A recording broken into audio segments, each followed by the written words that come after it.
Good morning, good evening, good afternoon, whatever it is for you. Welcome back to another Division 2 video. My name is Prime and today I'm gonna show you a banger of a Saint Elmo's build. I got another one ready for you and it's not with a double companion, although double companion is a lot of fun to play around with. But this is just a very nice synergy with doing some damage to status affected enemies, trapping some people, and just getting some extra multiplicative damage on there. You can just shred through everything, and we all know that Saint Elmo's is so freaking good.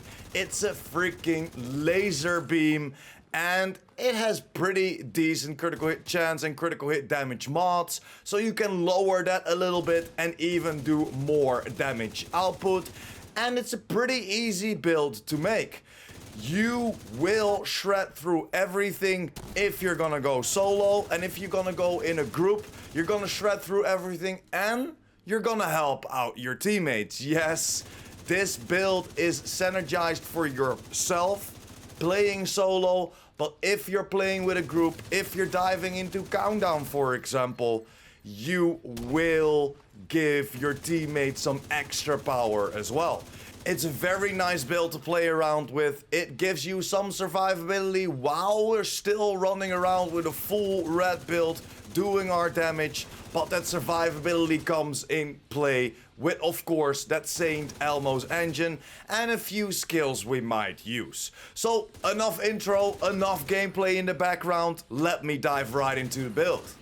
And this is the build that you just saw within the gameplay. We're using the gunner specialization for that third reload faster, that extra 10% armor on kill. And of course, if you want to run with the Banshee pulse, you can do that as well. Then jumping over to my main gun, and yes, that is the Saint Elmo's engine. I only have it on proficient, so this gun can only hit harder and harder and harder, because most of y'all probably at least have this at expertise level 10, but for the gameplay I just wanted to show you without any expertise, so you can only hit harder than I am already doing.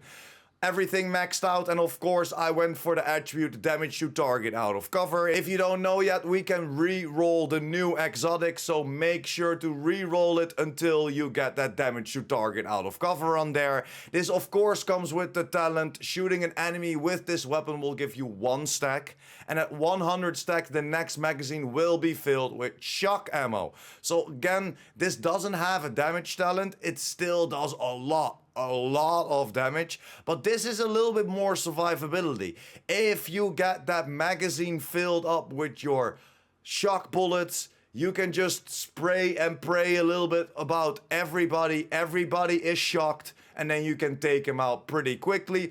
Or of course, keep your shock bullets a little bit for the biggies, take them out, bring them to their knees, and just shred through their armor. These mods are just so freaking powerful. 20% critical hit damage, 30 extra rounds, 20% weapon handling, and 20% critical hit chance. What normally only is max of 10% critical hit chance or critical hit damage, and this gives us 20%.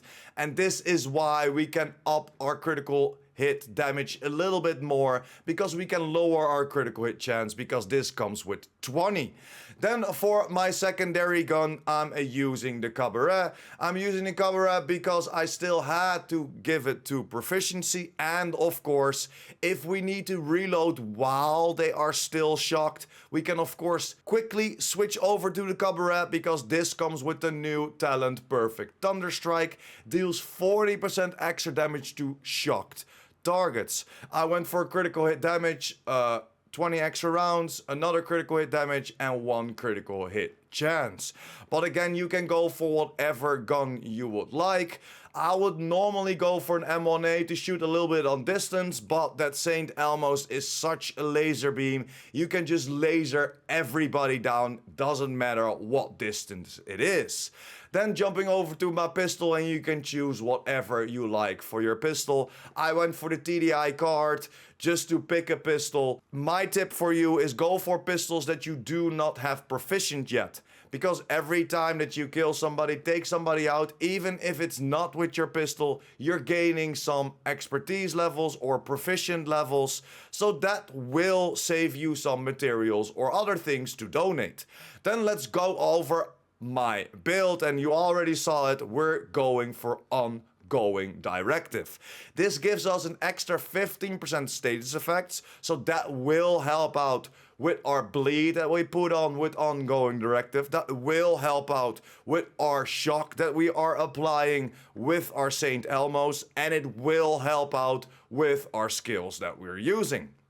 So why are we using ongoing directive? Of course, for that 4-piece rules of engagement. Shooting a status affected enemy will apply a mark. Killing a marked enemy grants a full clip of hollow point ammo of your active weapon, and half of the clip the agent's active weapon to the rest of the party. So yes, if you're playing with a party, if you're playing with a group, the half of my magazine will go to my teammates. Because we are running around with that insane Elmo, 70 rounds in the mag, you will give 35 hollow point ammo rounds to your teammates if you take somebody out that is applied with a status effect.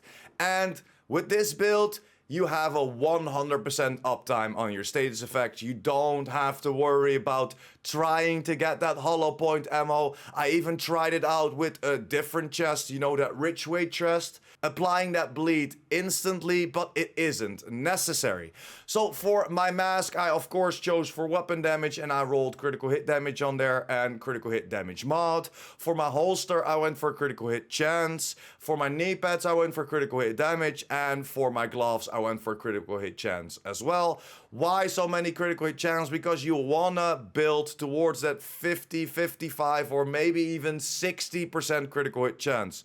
My sweet spot, I always try to go towards that 55% or around that 55% critical hit chance before I stack into critical hit damage.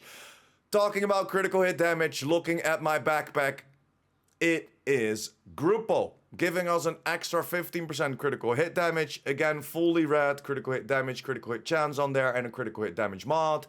And we chose for the talent Wicked. Applying a status effect, increase your total weapon damage by 18% for 20 seconds. And because we have almost a 100% uptime on our status effects, this is just always there.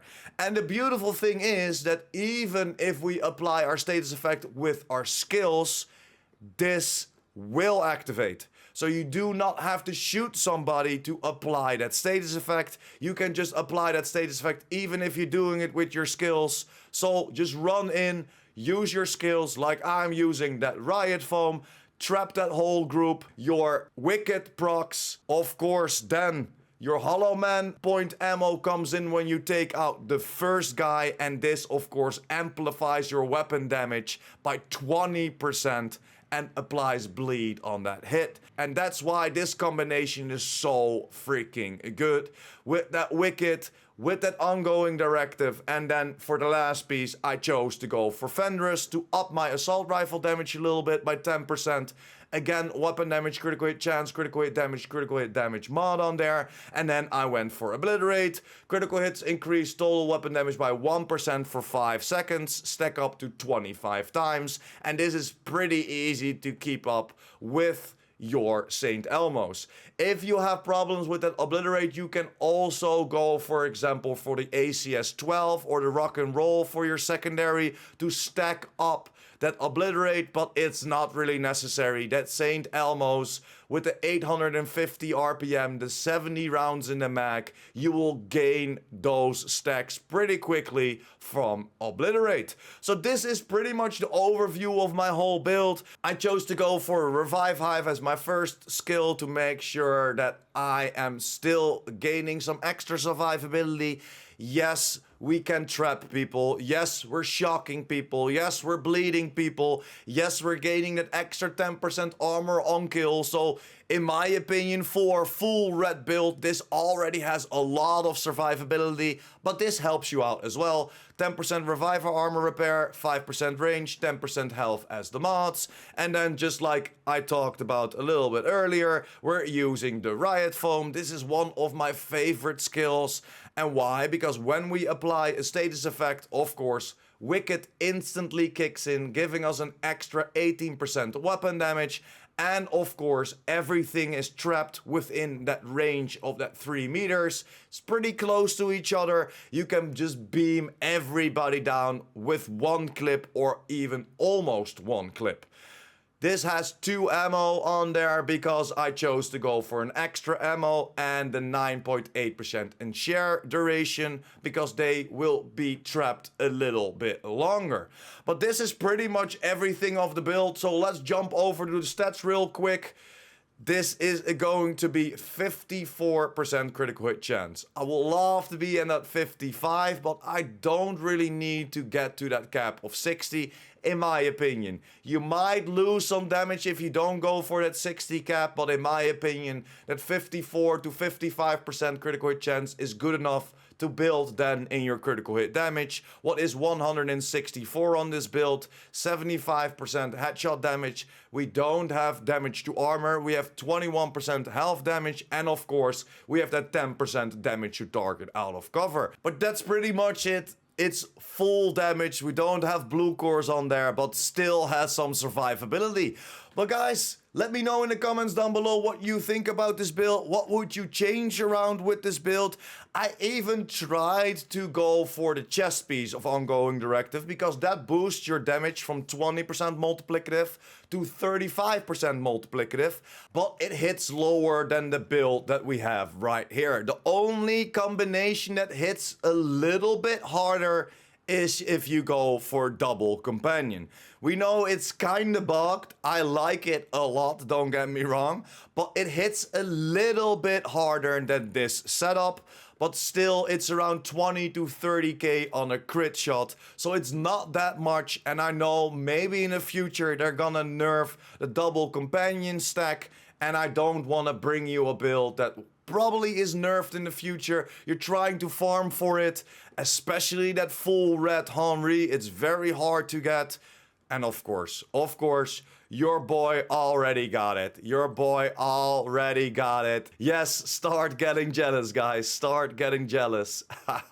So a lot of people are trying to find that as well. So I think this is a little bit better. Everybody can farm for it and you don't have to worry about losing damage in the future if they maybe gonna patch or fix the double companion stack. But that's pretty much it. Again, let me know in the comments down below what you think about this build. Are you using this build already, or what would you change? I would love to hear your thoughts in the comments down below. And of course, this is a build template, so take it however you like. This fits my playstyle, but if you want to go for a little bit more armor, go for it. But copy this and test it out yourself and see what you want to change. Come back to the video and let me know what you think about it. But that's pretty much it. Thank you very much for watching and sticking until the end. You are a freaking legend if you're still here. Make sure to hit that like button if it helped you out in any way or form. And of course, if you like this video,